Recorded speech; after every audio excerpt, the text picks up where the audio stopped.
coordenação dessa inovação. Passados esse tempo, muita coisa boa aconteceu.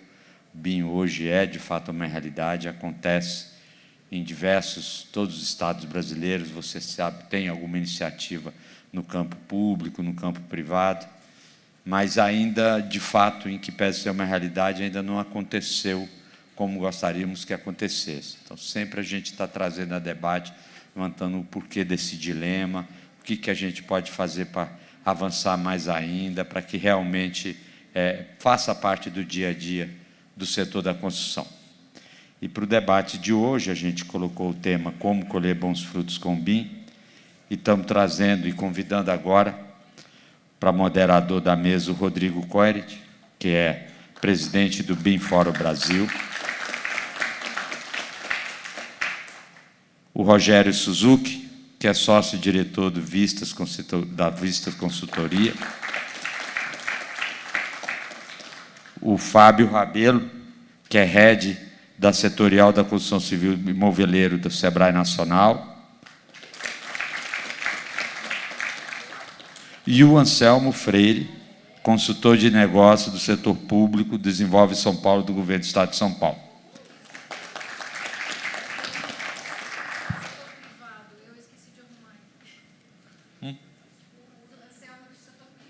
É do setor privado. Erramos só de... Fica à vontade. Bom, eu vou passar a moderação para o Rodrigo. Bem-vindo todos. Tenho certeza que vamos ter aí um debate interessantíssimo. Boa sorte a todos.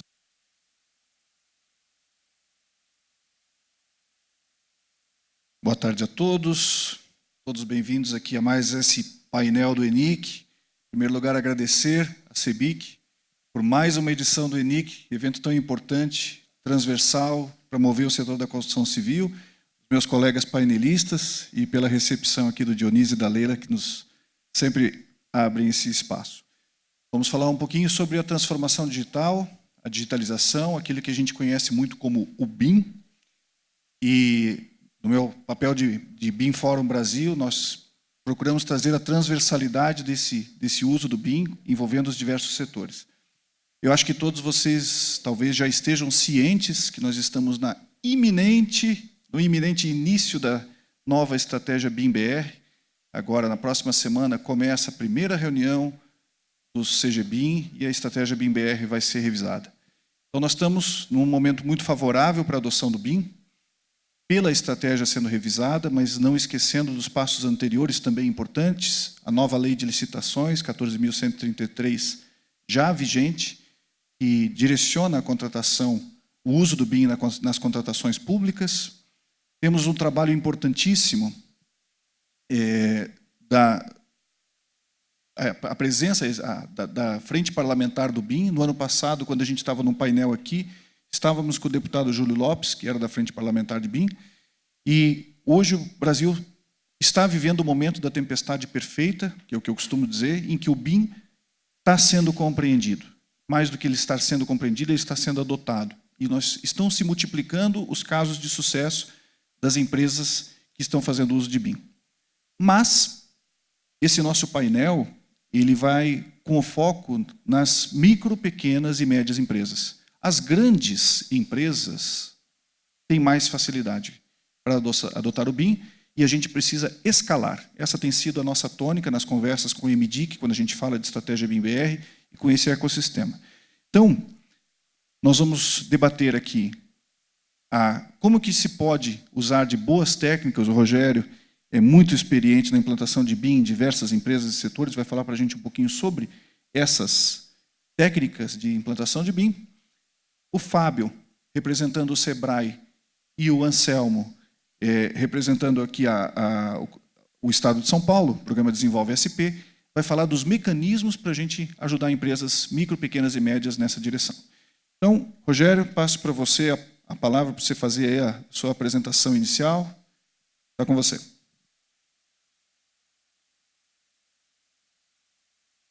Oi, obrigado. Pode colocar a apresentação, Bruno? Bom, boa tarde, pessoal. Antes da gente começar, queria medir a temperatura aqui. Quem já passou por uma implantação BIM? Levanta a mão. Tá? Quem está tentando? começando. Então, são poucos, né? Então, mas, enfim, vamos lá. Vou dar algumas dicas, né, de como se deveria pensar e olhar a implantação de uma maneira bem prática. Tá? Rapidamente, eu estou há mais ou menos 30 anos no mercado, a gente vem trabalhando a transformação digital na indústria da construção, principalmente, em ações de macroadoção com a CEBIC, BIM Fórum, etc., e ações, obviamente, de empresa com empresa. Óbvio, eu não vou dar uma fórmula pronta, vou defender um pouquinho como a gente encara, né? Existem metodologias diferentes para implantar, mas as boas práticas eu acredito que sejam comuns a todas elas. Alguns dados de mercado, né? 70%, segundo a Cienge, a BDI e a Grant Thornton, se vem trabalhando com BIM nos próximos anos. Só que 59% se vem trabalhando nos níveis iniciais. Esse é um primeiro ponto.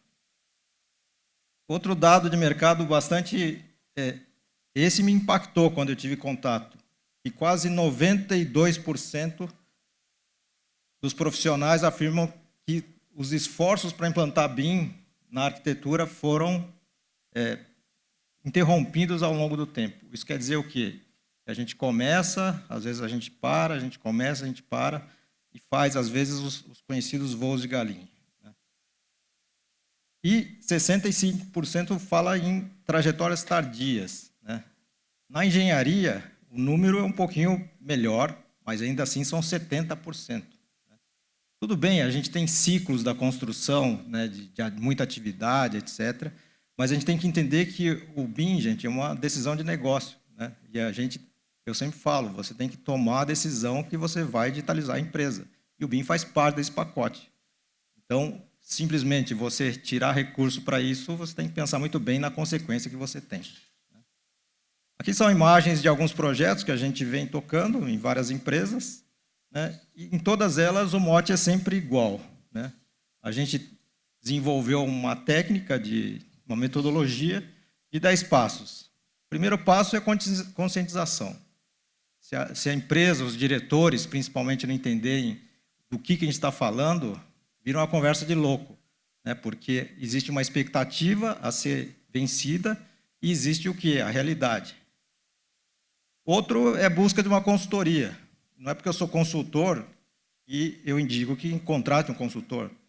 Né? Porque a implantação de BIM, vocês vão ver que envolve várias variáveis, algumas complicadas, né? Que não é simplesmente a escolha de um software. Então, é muito importante que você também pactue com a visão da sua consultoria. É igual a escolha de um médico de confiança, um advogado. Não é qualquer um. Né? É muito importante essa questão. Ter um sponsor, alguém que vai bancar essa decisão dentro da empresa e vai brigar com os outros diretores por recurso, né, por competição de recursos, também é muito importante. Né? Os valores, dependendo do projeto de implantação, não são pequenos. Né? Mas, principalmente, a quarta parte, a gente fala de autoconhecimento. Né? Muita gente erra no BIM porque eles já começam a entrar na parte do software, do hardware, antes de saber o que quer. Ou seja, onde está e para onde vai com o BIM. Eu tenho vários níveis possíveis. Então, a gente tem que determinar o que a gente quer. Né? Eu brinco para não fazer a teoria do ônibus errado. Né? Chego lá no Tietê, pego o primeiro ônibus que sai. Eu estava querendo ir para Porto Alegre, estou chegando em Recife daqui a pouco. Né? Simplesmente porque o pessoal não pensa, eles embarcam no primeiro que vê e já compra software, treinamento, essas coisas. Depois tem a visão do projeto, e o projeto leva tempo. Não é transformar cabeças em 10 minutos. Né? Os clientes me perguntam, em quanto tempo você implanta o BIM? Aí eu devolvo a pergunta, em quanto tempo você vai se dedicar para o BIM? Porque se você dedicar bastante, a gente implanta em pouco tempo. Se você dedicar pouco, nós vamos embarrigar essa curva aí e você não vai gostar. Todas essas primeiras partes, elas fazem parte do quê? Do diagnóstico, né? Que vai gerar um plano de implantação, onde eu sei aonde eu estou, onde eu quero ir e, principalmente, em quanto tempo. Né? Eu quero um objetivo. A minha pergunta sempre eu falo para o meu cliente, qual é o tamanho do teu sonho? É esse aqui. Em quanto tempo? Ele pode ser muito ousado ou muito longo, para ele mesmo. E depois a gente entra na esteira do projeto em si.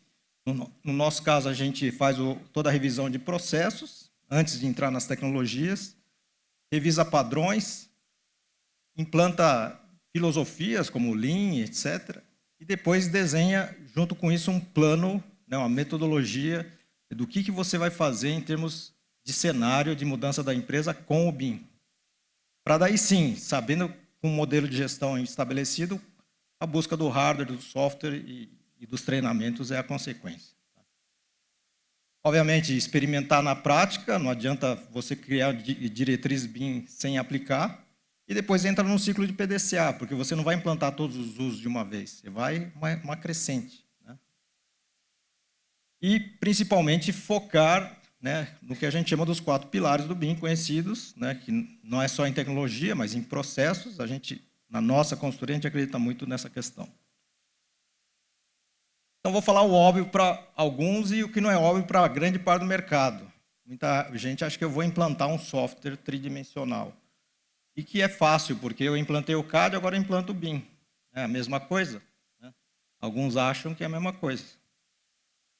E que dá para fazer de qualquer jeito. Eu falo, gente, se tem uma decisão na tua vida que você pode se arrepender, é implantar o BIM. Porque um BIM mal feito é muitas vezes pior do que um 2D bem feito. Tá? Eu falo isso para todo mundo, porque é uma grande verdade. Não dá para fazer de qualquer jeito. Né? E ele requer o quê? Um conhecimento do processo. Se você tem um problema sintomático que vem se arrastando há anos, o BIM ele pode piorar os problemas ou trazer problemas novos que você não tinha. Né? Questões relacionadas a projeto, a entregas, etc. E tem a questão da mudança cultural, que eu acho a mais difícil. Né? Você não troca o chip da pessoa 2D e põe um chip BIM e está rodando. Por isso que requer uma gestão da mudança, tanto interna, se você é incorporadora e consultora, quanto externa com os teus fornecedores. Né? Software. Isso aqui é um mapa conceitual bem interessante do Artem Boiko, que fala da evolução, né, da onde veio, né, dos primórdios do CAD até onde a gente está chegando. Não é para anotar todos eles, mas é para saber o quê? Tem software para burro, desculpa o termo. Tem software para tudo.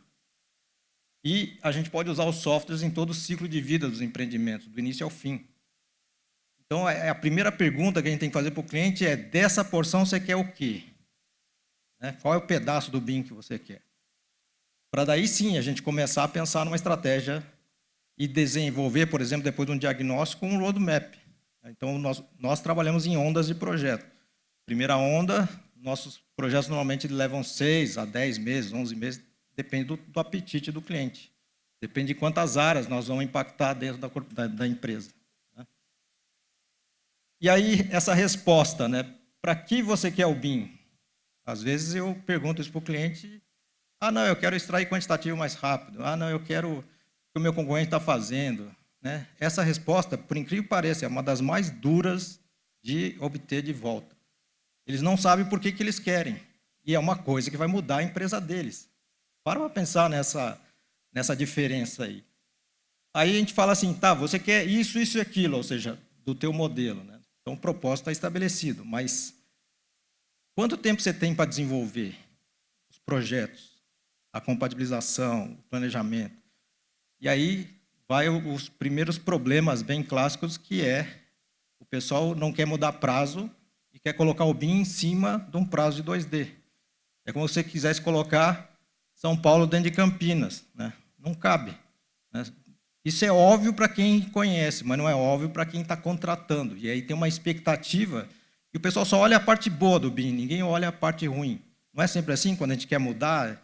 Né? Vou comprar uma casa na praia, só olha a parte boa, não olha os impostos. Né? Isso, tudo automático. Né? E quem vai fazer? Porque às vezes ele quer, mas o fornecedor dele de confiança não quer. Você vai ter que transformar o fornecedor, o parceiro de anos. Aquele cara de cabelo branco, que ele sabe como faz o projeto teu de cabo a rabo. Né? Então, essa é uma outra parte, uma variável que ele não controla, o parceiro dele. Né? E, finalmente, o que ele vai inserir nos objetos, que plataforma ele vai colocar. O BIM, gente, não é CAD. O que nós vamos colocar de inteligência dentro de cada componente diz respeito aos usos e às possibilidades. Aqui é um exemplo de usos para gestão e operação. Só que eu teria que o quê? Fazer uma coisa difícil. antecipar decisões e não mudar as decisões. Então, hoje no nosso mercado, a gente tem uma grande dificuldade com os clientes que estão acostumados a mudar 2D em cima da obra, né, de qualquer jeito. Eu falo, isso é a morte do BIM. Se você não entender que isso é diferente, você vai derrubar a tua empresa. Escuta o que eu estou falando. Então, por isso que a gente cria um mecanismo chamado marcos decisórios. Antecipar contratações, outra coisa que a gente não tem.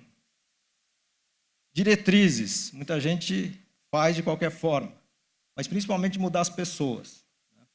Então, quando a gente falar num cenário, né, de implantação, depende muito da fome que o cliente tem. Quantos usos ele vai querer. E o tempo que ele vai dispor. O meu sonho pode ser maior ou menor. E o meu tempo, idem, depende de mim. Vou explicar essa curva aqui. Ó. O que quer dizer essa curva? Isso aqui é o nível de entrega atual.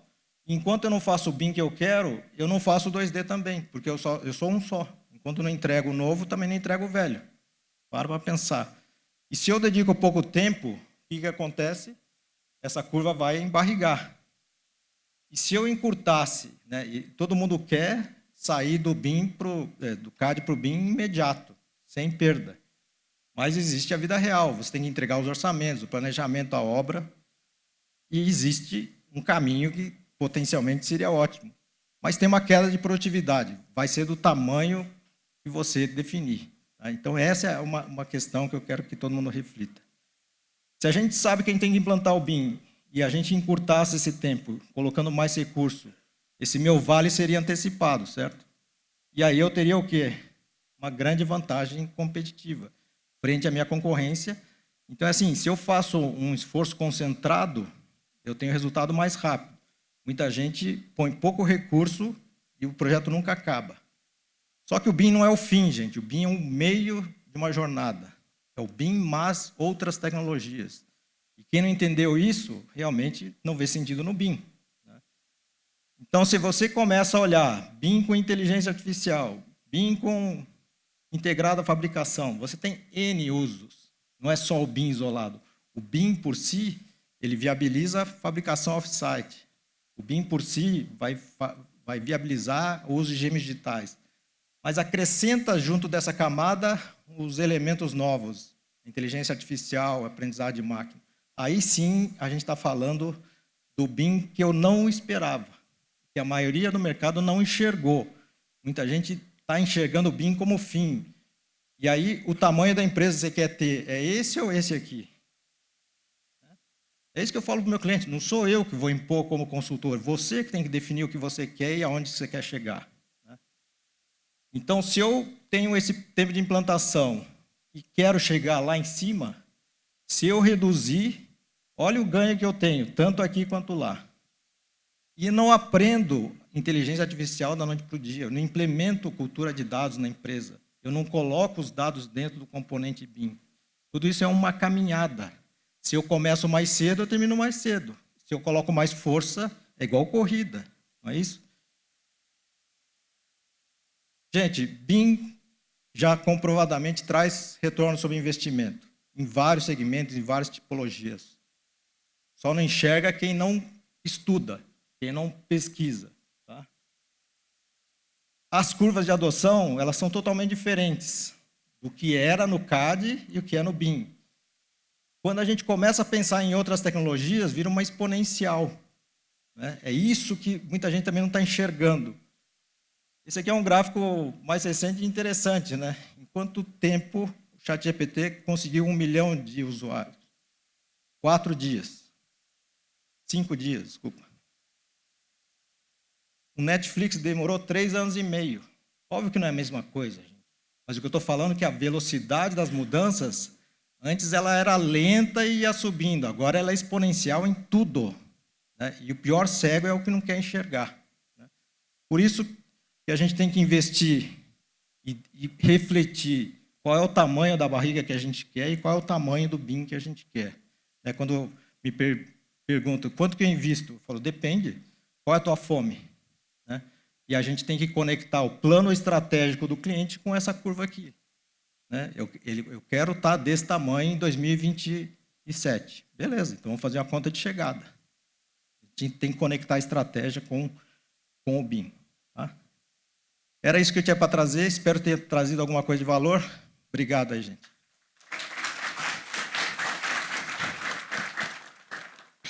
Muito bom, Rogério. As apresentações do Rogério são sempre estimulantes. E eu queria fazer uma pergunta aqui, já que você fez uma enquete, vou fazer uma também. Quem aqui está com a sensação de que está atrasado na implantação do BIM? Todo mundo em dia, é isso? Tem alguns corajosos. Na verdade, a gente tem no processo um desafio grande de fazer essa mudança de chave. E, aliás, BIM é processo. Muito mais do que tecnologia, BIM é processo. Bom, antes de eu passar a palavra para o Fábio e a gente pensar como que é possível, né? Nós vamos falar agora sobre os mecanismos que ajudam as empresas a fazer essa implantação, esse processo, a fazer essa mudança. Mas antes disso, eu queria deixar um recadinho, que no final desse painel a gente vai ter espaço para perguntas. E depois, vocês já vão pensando nelas, quando a gente terminar as três apresentações, a equipe de apoio aqui vai deixar, vocês vão levantar a mão, pedir papel e caneta para a gente fazer essas perguntas, tá? Então, Fábio, queria passar para você aí. Já está aí. Conseguiu? Já. Sim. Então tá. Fábio, com você, fala um pouquinho para a gente aí do Sebrae, o que o Sebrae pode apoiar. Primeiro que o Sebrae... Boa tarde, pessoal. Primeiro que o Sebrae está aqui à disposição do pequeno e... no meio do micro e pequeno empresário da construção civil, né? Isso nem sempre é uma obviedade, né? O nosso público, vocês são empreendedores também, e em sendo empreendedores, o Sebrae é sua casa também. O nosso colega de painel falou dois conceitos muito importantes em relação ao BIM, competitividade e produtividade, né? Por que a gente busca ser mais competitivo? Por que a gente busca ser mais produtivo? Porque a margem de lucro dos negócios, se a gente não fizer absolutamente nada a partir de hoje, num tempo futuro, tende a zero. Então, é por isso que a gente busca ser mais competitivo e mais produtivo. Porque a concorrência chega, a concorrência nos ultrapassa, e se a gente não buscar mecanismos de evolução dentro do nosso segmento, a gente fica obsoleto. Então, dentro dessa perspectiva, o Sebrae ele tem uma cauda longa de programas, produtos e serviços para ajudar o micro e pequeno empresário na adoção do BIM. É claro que a gente teve um ninja aqui, né? Que aula! Nossa, eu até fico com... Uau! Né? Foi impressionante, muito obrigado, aprendi um bocado também. Então, vamos lá. Na nossa cauda longa de adoção do BIM, o que o Sebrae pode auxiliar vocês nessa jornada? O primeiro passo, Universidade Sebrae, Universidade Corporativa Sebrae, nós temos cursos de introdução ao BIM. Tem um particularmente muito simples, de 2 horas de duração, que te traz os conceitos. Quais são os principais conceitos atrelados ao BIM? Porque uma coisa é, a gente vai se enveredar no esforço, né? E parte desse esforço é conhece-te a ti mesmo, também muito abordado pelo colega, mas eu preciso saber quais são as variáveis. O que está em jogo aqui? Quais são os principais elementos? Então, dentro da Universidade Corporativa Sebrae, a gente pode te oferecer um curso para te contextualizar a respeito desse contexto, desse desafio tecnológico. Vencido a parte de conceituação, o que a gente pode fazer? Nós temos o agente local de inovação. O que é o agente local de inovação? Então, para MEIs, micro e pequena empresa, nós temos o agente local de inovação, o ALI, transformação digital. O que o ALI pode fazer por você? O ALI tem uma jornada de 4 passos, onde a gente vem com um pedaço de diagnóstico. Esse profissional fica dentro da tua empresa por mais ou menos 6 meses, começando com diagnóstico, busca de soluções, implementação da solução, e uma comparação depois, uma segunda avaliação, uma comparação do que foi realizado. Então, já é também uma ajuda, né, 100% subsidiado. Tá? Se você for micro e pequeno empresário da construção civil, o ALI Transformação Digital e o ALI Produtividade estão disponíveis, basta procurar o Sebrae do teu estado. E aí, capilaridade nacional. Tá? A gente está em todas as unidades da federação do país. Passei pelo ALI, quero mais, tenho fome, preciso de mais valor. O que o Sebrae pode fazer por nós? Tem um outro programa, o Sebrae Tech. O Sebrae Tech são fichas, Sebrae Tech, onde você tem problemas específicos para serem resolvidos. Então, o nosso colega abordou muito bem, existe uma infinitude de módulos, uma infinitude de capacidades, de funcionalidades que você pode estar atrelando ou estar plugando, conectando ao seu processo de amadurecimento em BIM. O Sebrae Tech ele vem com essa pegada. Então, nós temos ali umas 5, 6 fichas Sebrae Tech para resolver problemas específicos dentro da tua jornada de adoção de novos módulos BIM. Tá? Então, é um outro caminho.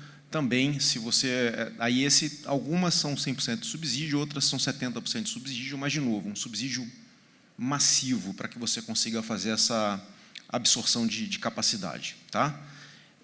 Nós temos mais outra que está saindo do forno agora, um outro programa nacional, que é o Programa Brasil Mais Competitivo.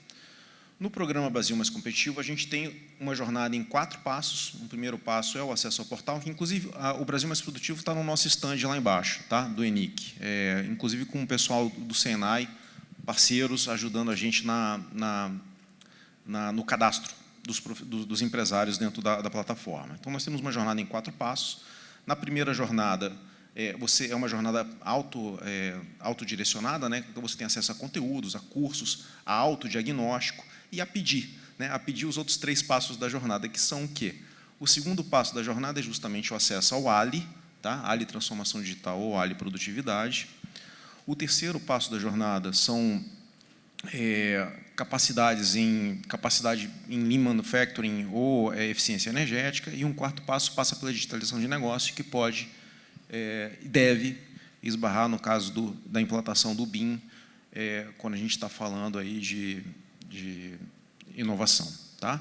Então, pessoal, sobre uma perspectiva geral de produtos e serviços, o que o Sebrae pode fazer por vocês, pode ajudar vocês, essa é a nossa cauda longa aí, em termos de, desde uma coisinha bem simples até um produto mais robusto, uma coisa mais potente em termos de resolução e de adoção de novas tecnologias. Tá?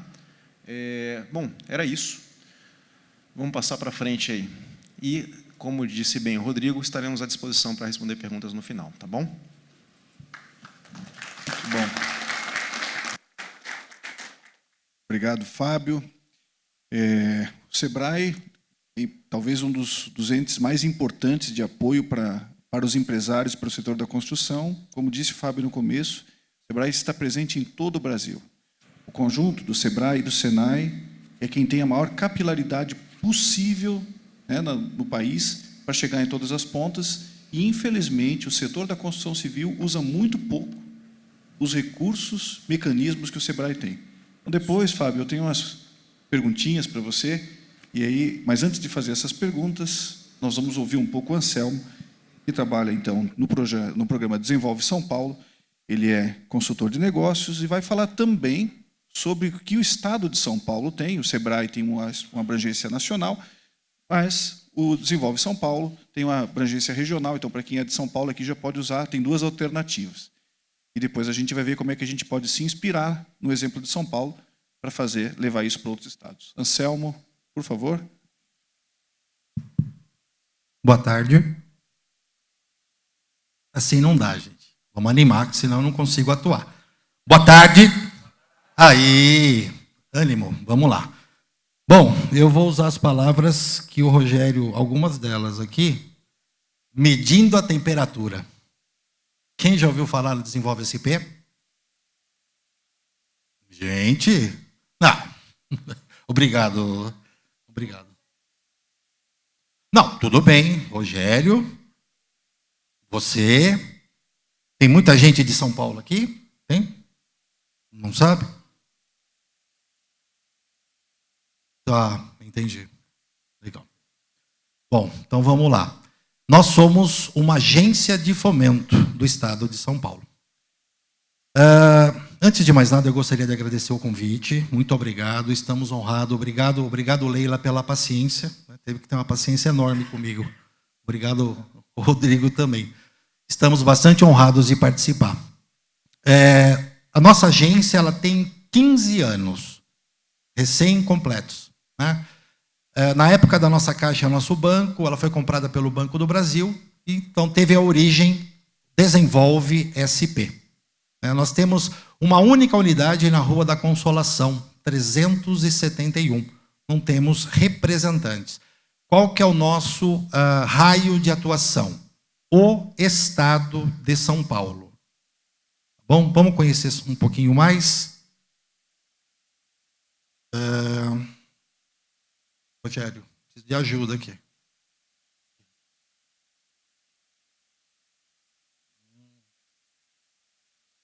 Muito bem. Eu nem vou. Bom, basicamente, o que eu já disse anteriormente, quem somos, né? A nossa missão, gerar emprego e renda de uma forma sustentável. Então, crédito sustentável. Ou seja, eu só vou conceder o crédito se, de fato, ele for fazer bem para a sua empresa. Ok? E que você mostre, através de números, através de estudo de viabilidade de projeto, que realmente o financiamento poderá ser pago e que aquele financiamento fará muito bem para a empresa. A nossa visão, ser reconhecida como referência entre as micro, pequenas e médias empresas e as prefeituras no estado de São Paulo. Alguns números da Desenvolve SP ao longo desses 15 anos. Data base 31 de março de 24.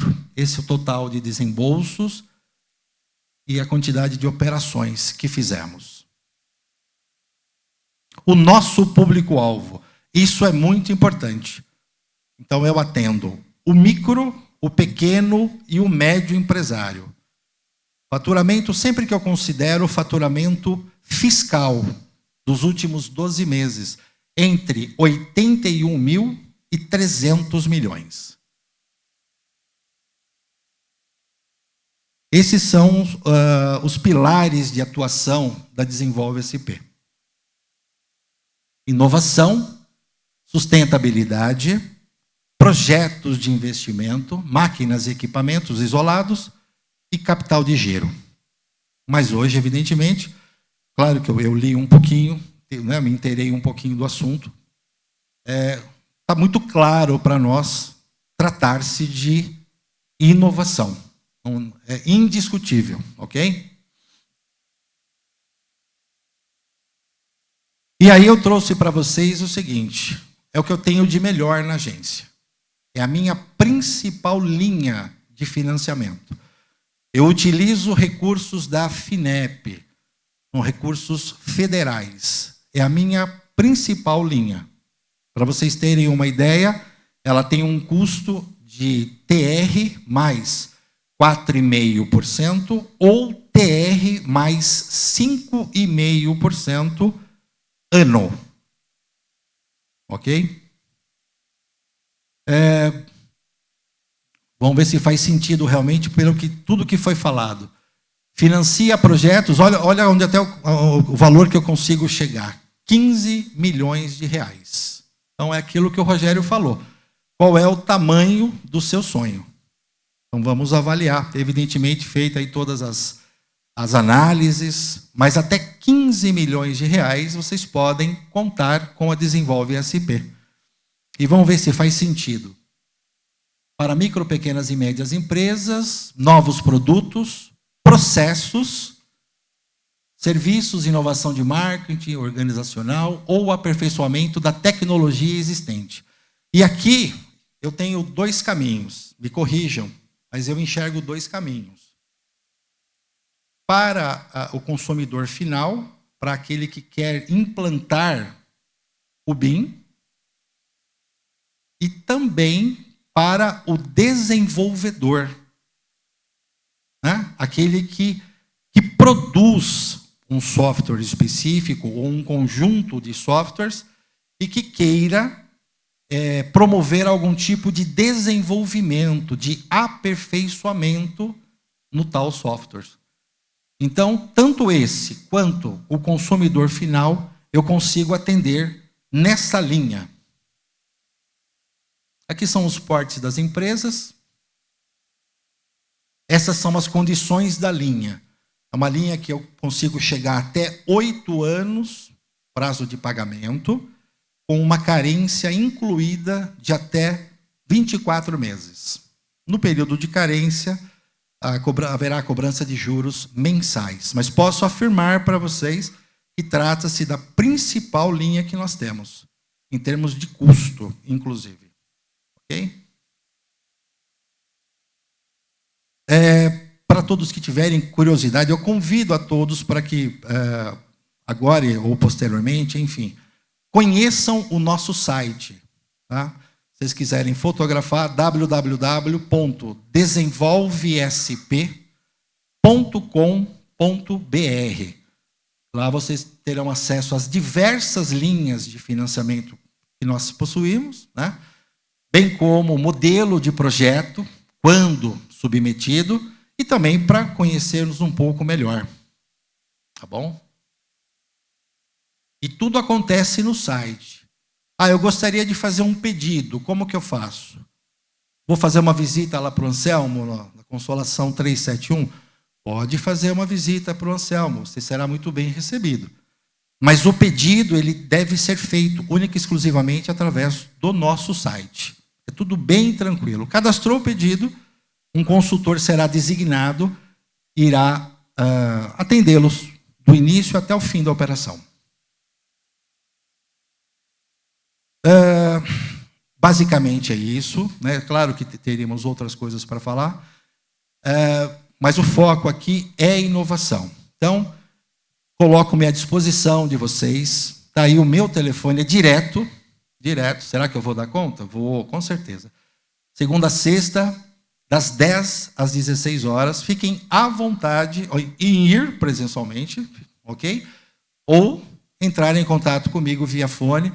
Estou com uma dificuldade, fiquei com uma dúvida, quero falar um pouco mais. O Rodrigo vai elaborar, vai produzir algumas perguntas também, mas se mesmo assim as dúvidas permanecerem, fiquem à vontade em me contatar. Tá bom? Eu agradeço imensamente a presença de todos, a atenção de vocês. Muito obrigado.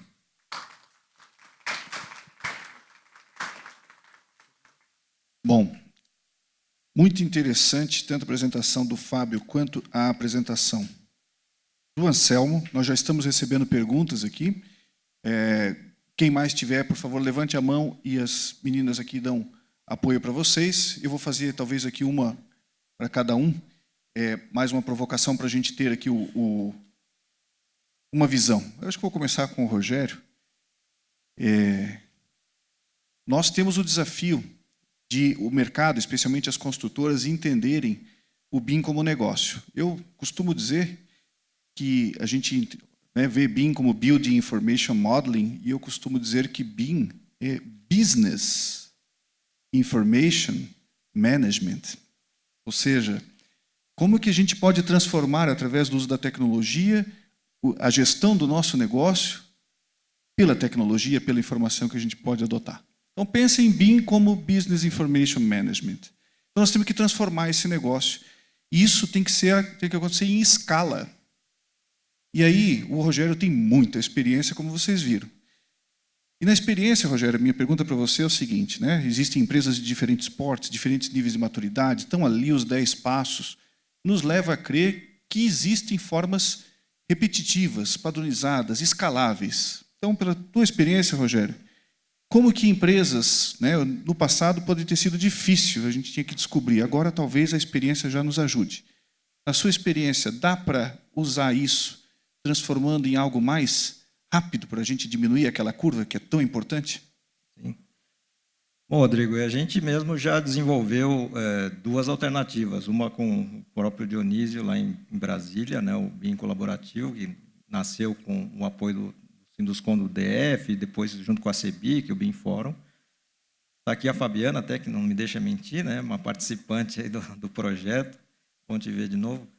Mas qual que era a ideia? Em vez da gente fazer a consultoria 1 para 1, que é a consultoria ideal, podemos dizer assim, sob medida, a gente tenta trazer isso de uma maneira escalável e coletiva. Então, a gente tinha uma jornada de conhecimento, contato com as tecnologias e desenvolvimento de projeto piloto.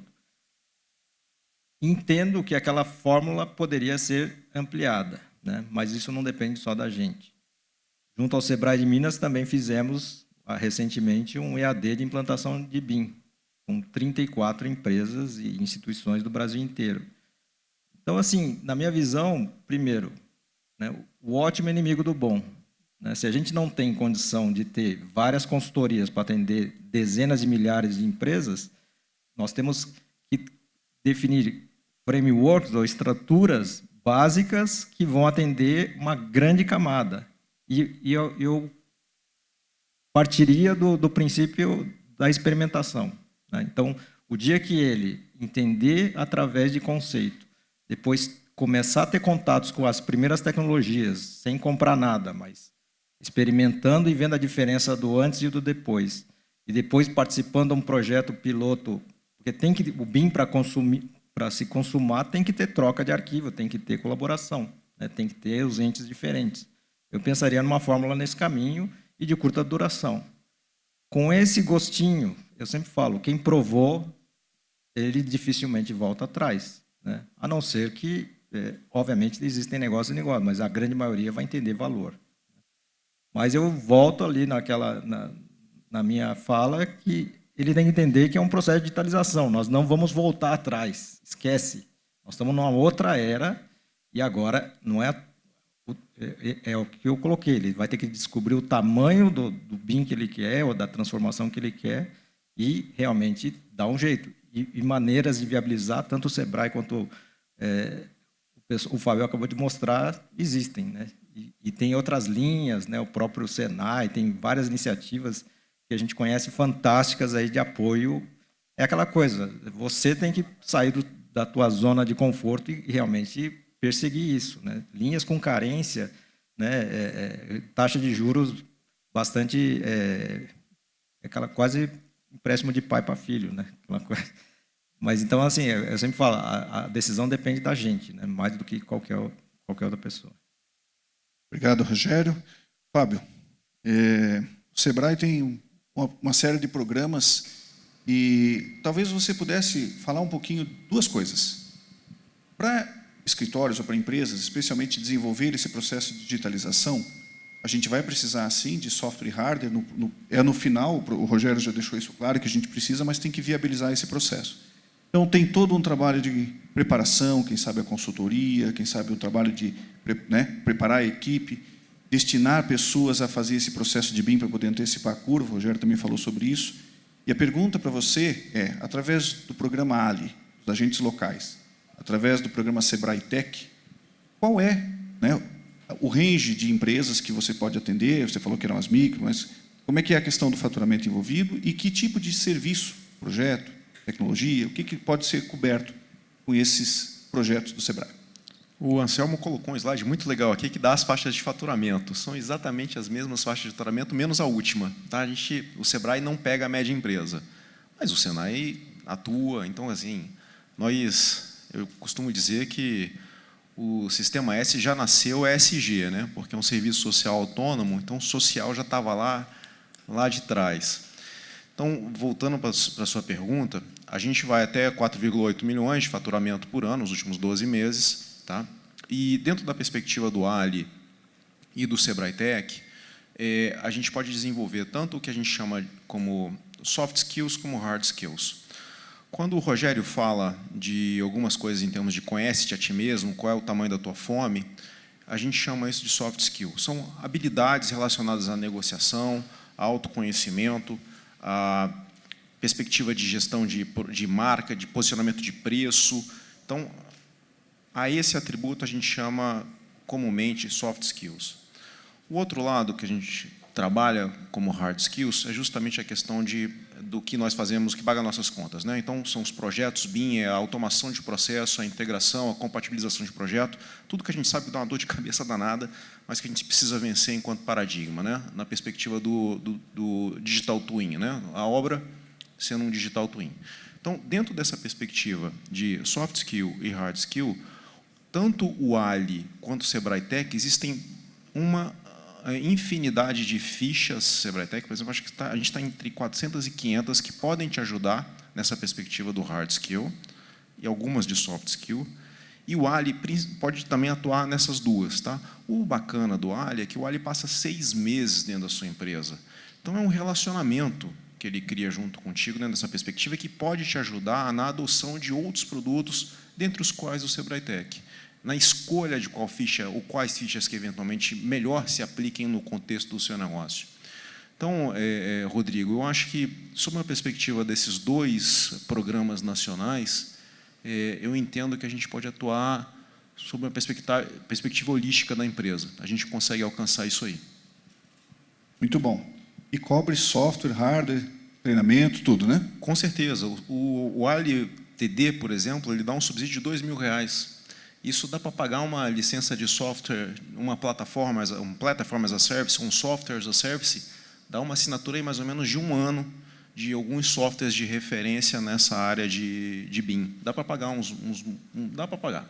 Beleza. Não posso citar os exemplos porque eu sou agnóstico em termos de solução, mas numa conversa de corredor a gente pode apontar algumas soluções onde o valor do subsídio cobre uma assinatura. Então você tem a possibilidade, que é uma outra coisa que o Rogério disse, que vocês precisam pescar como sendo uma coisa interessante, que é experimentar. Né? Vamos experimentar esse módulo, vamos experimentar isso aqui. Deu certo? Massa, a gente avança. Não deu certo? Vamos para outra linha. Muito bom. Anselmo, também tem a minha pergunta para você. Eu não sei se vocês prestaram atenção, mas na apresentação do Anselmo, lá no final, ele citou que tinha um tal de um fundo garantidor de crédito. E pode parecer que não, mas é super importante, porque escritórios de engenharia e arquitetura muitas vezes têm know-how, tem gente, mas não tem ativo para pegar um financiamento no banco que dê garantias. Então, eu queria perguntar para você, Anselmo, queria que você falasse um pouquinho mais sobre a vantagem do fundo garantidor. O Rogério já falou da taxa aqui, que é uma taxa interessante. E também a pergunta para você é a mesma. Dá para cobrir hardware, software, treinamento? Fala um pouquinho sobre essas duas coisas aí. Ok. Sim, o InovaCred, ele cobre todas esses itens, né? Então, a compra do hardware, todo o treinamento necessário, enfim, tudo o que for necessário para a implantação do sistema, né? A questão do fundo garantidor é uma opção. Na verdade, ali na apresentação, salvo engano, ele está como fundo garantidor, como complemento às demais garantias reais. Mas, evidentemente, você já criou essa questão de que pode, sim, pode acontecer. De repente, a empresa ela não tem um ativo ou sócio, enfim. É possível, principalmente a questão de inovação. Inovação é algo que nos interessa muito, né? Por isso é um dos nossos pilares. Então, dependendo do valor do projeto, eu não vou falar valor, não vou cravar valores, mas dependendo do valor, é possível que a operação ela possa seguir somente com a contratação de um fundo garantidor. Isso com certeza. Muito bom, fiquem atentos a isso. Eu tenho uns poucos minutos, o tempo aqui está parecendo esgotado para mim, mas no meu relógio faltam 3, vou usar meus 3 minutinhos aqui. Posso? Então tá, depois você me corta? Tá bom. Pode cortar que eu não fico chateado, não, mas eu tenho um monte de pergunta aqui. Essa primeira aqui é para o Rogério, é da Fabiana Curado. Cadê a Fabiana? Ali a Fabiana. A Fabiana perguntou o seguinte: os meus contratantes de projeto de desempenho acústico me solicitam entregas IBIM. Desculpa, eu peguei errada a pergunta. É da Fabiana também, só que eram 2. Algumas incorporadoras e construtoras argumentam que não tem projetistas BIM no mercado. Seria o dilema do ovo ou da galinha? Mas a pergunta mesmo é como alinhar o investimento do demandante e do projetista, porque, na verdade, o projetista tem que ter virado a chave também dele para a adoção do BIM. Tem que implementar BIM na empresa e no fornecedor. Você falou. Sim. A gente passou por uma experiência de um cliente de alto padrão no Paraná, e ele, a vida inteira, só tinha um arquiteto, que era o parceiro da vida dele. E eles queriam BIM, incorporadora consultora, e o arquiteto não tanto. E ele queria dobrar o tamanho da empresa. Aí eu perguntei para ele: você quer o seu arquiteto ou você quer o BIM? Né? O que você quer? As duas coisas não vão rolar. E o que ele fez? Desapegou. Então, assim, o que está acontecendo no mercado?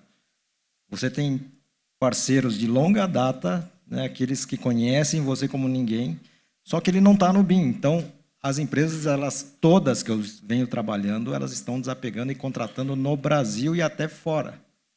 Né? Por quê? Porque todo mundo aprendeu a trabalhar na pandemia. A nossa consultoria é à distância também. Né? Então, assim, te digo que se lá o pessoal está falando que não tem projetista, é a questão de começar a entender como contratar fora, porque, assim, a diferença dele estar aqui em São Paulo ou lá em Porto Alegre não existe. Né? Tanto é que a nossa empresa mesmo não tem mais escritório. Nós somos consultores espalhados no Brasil e atendemos o mercado. Não temos sede física, né? É disso que a gente está falando, né? Então, eu não entendo, assim, quando alguém fala isso, eu falo, inventa outra desculpa, porque essa não cola, né? E a gente também fomenta o quê? Bons profissionais, indica, né? E tem gente no Nordeste contratando no Sul, gente no Sudeste contratando no Nordeste, e a coisa está generalizada. Acabou essa, né? A única coisa que você tem um trabalho a mais, às vezes, por exemplo, é legislação local, né? Alguma regra local. Mas, tirando isso, está tudo certo. Muito bom. Fábio, mais uma para você aqui. Eu provoquei o Rogério aqui sobre usarmos de metodologias, frameworks, o Rogério usou essa expressão, que a gente pudesse usar para escalar. Nós precisamos fazer a adoção do BIM em escala nos vários escritórios para melhorar a oferta de projetistas preparados em BIM, nas construtoras para consumir o BIM como negócio, né? O tal do Business Information Management. E aí a gente vai precisar também do apoio do SEBRAE. Como que o SEBRAE enxerga, através dos seus mecanismos, em escala nacional, a adoção de programas integrados? Essa pergunta é difícil, hein, Rodrigo? Bom, essa pergunta é fácil. Essa pergunta é difícil. Vamos lá. Tudo passa... Vamos voltar um pouco atrás, numa outra coisa que veio ali no final da década de 90 e que hoje é uma estratégia de Estado e não de governo. O PBQPH. Né? O PBQPH é uma coisa maravilhosa na nossa história, né? Começou lá no final dos anos 90, a gente conseguiu emplacar ele como uma realidade de país, e eu acho que o país melhorou muito depois do PBQPH. Ele tem níveis de maturidade. Eu entendo que, para a gente escalar qualquer jornada de adoção de qualquer tecnologia, é interessante a gente ter um modelo de maturidade e gestão. Então, eu entendo, e aí é a minha opinião, tá certo? E é uma das coisas que a gente vai trabalhar institucionalmente, mas eu entendo que a gente tem que seguir a linha desse nosso irmão mais velho. Então, trabalharemos uma coisa com escala e abrangente sobre uma perspectiva de maturidade e de gestão. Eu acho que esse é o caminho. Muito bom. Anselmo, eu tinha outra pergunta para você, mas o tempo acabou. E agora, posso fazer? Então, assim, se fôssemos fazer o caminho mais rápido para a adoção do Desenvolve São Paulo, qual que é? Dá a última palavrinha sua aqui de dica para o pessoal que é de São Paulo poder usar a solução e o recurso do Desenvolve. Então, mas eu não entendi. Você fala tempo estimado de operação? Não. Como que as empresas, nós temos aqui diferentes perfis de empresas, como que elas podem mais rápido aplicar usar os recursos do Desenvolve São Paulo para fazer a sua transformação? Bom, cadastrando o pedido ontem. É mais rápido que isso, né? Quer dizer, e é rápido? Então, o que é rápido, né? Vamos lá. É muito relativo, mas eu tenho um tempo, né? Eu preciso de um tempo para fazer uma análise. É uma análise de crédito, pode ser uma análise de viabilidade, dependendo do tipo de operação. Isso demanda um certo tempo. Mas, assim, eu acho que ficou claro para vocês. O custo da operação foi até enfatizado pelo Rogério. Eu acredito que vale a pena. Ainda que a espera, né, ela seja um pouquinho além das expectativas de vocês, mas eu acho que o custo da operação vale a pena. Enfim.